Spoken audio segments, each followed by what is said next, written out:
would have thought that an outdoor sport that relies on green space would be spared from a wildfire? Well, for the Fort McMurray Golf Club, despite losing their clubhouse, the course itself is in great shape. This makes golfers like longtime member Ernie Fitter happy they can still enjoy the game with their family. I play with my 3 sons most of the time, so pretty good.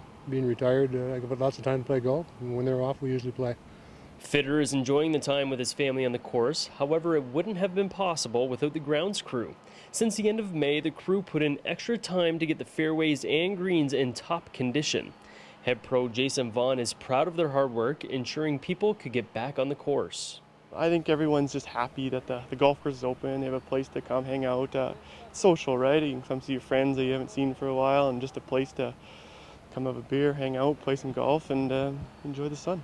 Enjoying the game is one thing. Being able to take your mind off of other issues from these past months is another.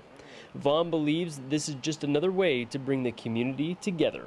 Fort McMurray Strong has been overpowering over the last couple months. Everyone who's been away from town, obviously, I believe now feels happier to be back. It's a little tighter community, and it's nice to come home, right? Sometimes you take advantage of or take for granted what you have.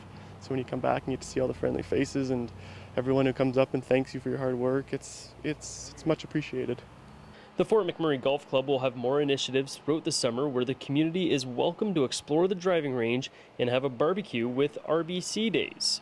Of course, if you want to see firsthand how the golf course looks, a tee time can be booked, or you can seek advice from some of the members like Fitter. Everything's good. The greens are perfect, the fairways are great, the tee boxes are great. The only bad part is just the bush is a little dirty. Don't leave the fairway. Sound advice from a player who is happy to be back on the links. For Fort McMurray Strong, I'm Doug Roxburgh.